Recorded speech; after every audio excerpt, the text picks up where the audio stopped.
A while back in a private mentoring session with a group of CEOs, HPF elite member Tim Turner asked me this question. He asked, "What scares you and how do you deal with it?"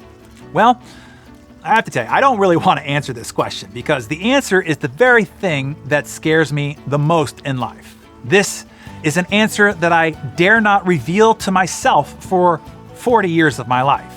But after meeting and sharing intimate conversations with so many other uber successful people, I found that 100% of them were scared of the very same thing. Frankly, when I found out, I was shocked, as I thought I was the only one who suffered with this particular syndrome.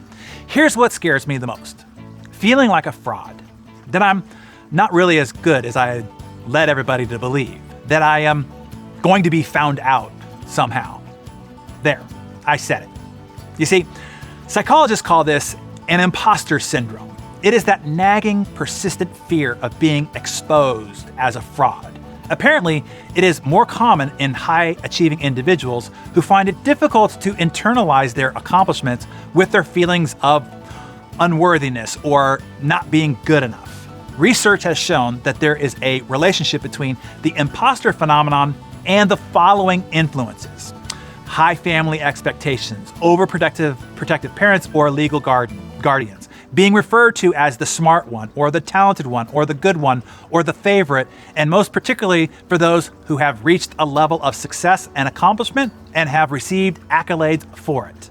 You see, that certainly describes my situation. My dad held high expectations for me. He also declared me as the responsible one of the family, being the eldest. And when you achieved in our household, you were praised, you were worthy. But if you didn't, you were shunned, suddenly unworthy.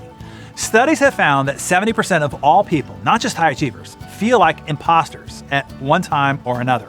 It is a very real part of our human condition. No matter how accomplished you become, how confident and self-assured you are, the higher you rise, the more, human you really feel. Maya Angelou, one of the most confident and self-assured and comfortable in her own skin people you could ever meet, would say, quote, "I have written 11 successful books, but each time I think, oh, they're gonna find out now. I've run a game on everybody and now they're gonna find me out."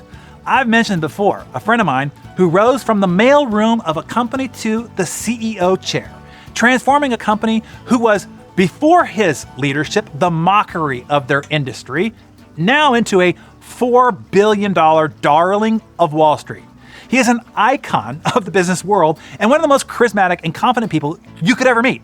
You can prop him in front of an audience of 3 or 30,000 and he will have everyone on their feet cheering in minutes. He's truly a remarkable force of nature.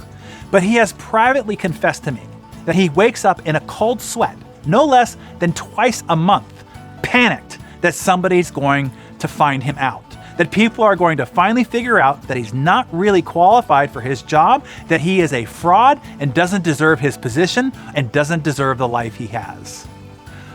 My dear friend Mark Sparks, an amazingly successful entrepreneur who has repeated his success over and over and over again, having built and sold a dozen successful companies and accumulating more wealth than he can spend, when I asked him why he keeps going, why he keeps striving, he said, "If I didn't feel broke every morning I got out of bed, I probably wouldn't be doing this. I wonder every day if I am worthy of all of this. So I go after it again each day."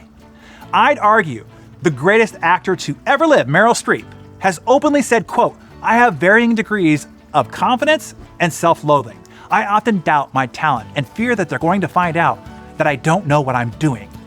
Actress Tina Fey described her own encounter with the syndrome in these words: "The beauty of the imposter syndrome is that you vacillate between extreme egomania and a complete feeling of, I'm a fraud, oh God, they're on to me, I'm a fraud. So you just try to ride the egomania when it comes and enjoy it, and then slide through the idea of a fraud." So what does this mean to you?